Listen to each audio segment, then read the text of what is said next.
Hello students, I am Aftab and आज मैं आपके सामने लेके आया हूँ आपकी ग्रामर का एक portion active and passive voice, जिसके बारे में हम एक शॉर्ट वीडियो में समझेंगे। एक्टिव वॉइस किसको कहते हैं और पैसिव वॉइस किसे कहा जाता है। आपके सामने बोर्ड पे दो एग्जांपल्स मैंने लिखे हुए हैं, एक बार आप इन एग्जांपल्स को पढ़ें। फर्स्ट एग्जांपल लिखा हुआ है Ashwani ate an apple. Second one is an apple was eaten by Ashwani.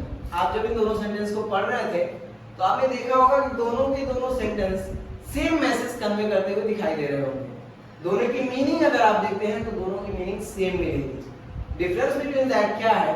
इसमें से एक सेंटेंस एक्टिव वॉइस में लिखा गया है और दूसरा सेंटेंस पैसिव वॉइस में लिखा गया है।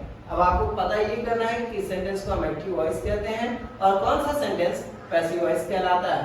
इसके लिए सबसे जरूरी ये है वर्ब का फॉर्मेशन देखेंगे कि वर्ब किस फॉर्म में दिया हुआ है और उसको समझ के हमें ये पता चलेगा कि वर्ब दिया हुआ सेंटेंस किस टेंस में है।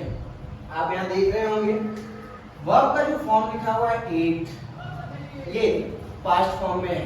It means the given sentence is in past indefinite tense. आप सिंपल भाषा में कह सकते हैं सिंपल पास्ट टेंस है और यही सेंटेंस आपका एक्टिव वॉइस में है।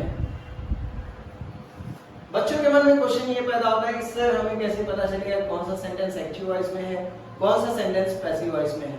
इसको पहचानने का सिंपल सा तरीका ये है, गिवन सेंटेंस के अंदर सब्जेक्ट को आप नोटिफाई करिए। इन द सेंटेंस अगर subject doer of the action है, if the sentence is the doer of action, मैंने यहाँ ऑलरेडी मेंशन किया हुआ है, अगर आपको चाहे तो स्क्रीनशॉट लेके पढ़ सकते हैं बाद में। अगर दिया हुआ सेंटेंस का subject doer of the action है तो आप कहेंगे कि वो सेंटेंस एक्टिव वॉइस में है।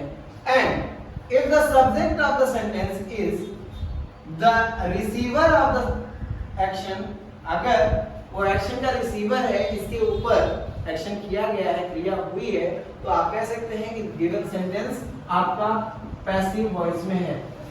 ठीक है, अगर फिर भी नहीं समझ में आता है तो एक बार इसके फॉर्म को देखिए। फर्स्ट सेंटेंस के अंदर जो सब्जेक्ट है Ashwani, Ashwani is the doer of the action. यहाँ पे बताया गया है Ashwani ate an apple, Ashwani ने सेब खाया।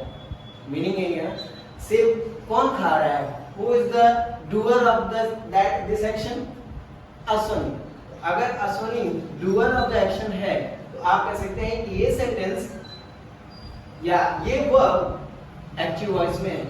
और अगर वही subject receiver of the action होता है तो आप कह सकते हैं कि गिवन वर्ब पैसिव वॉइस में है। इसके बारे में डिटेल इंफॉर्मेशन के लिए आप हमारे चैनल से जुड़े रहिए। स्टे ट्यून, मिलते हैं नेक्स्ट वीडियो में। Thank you.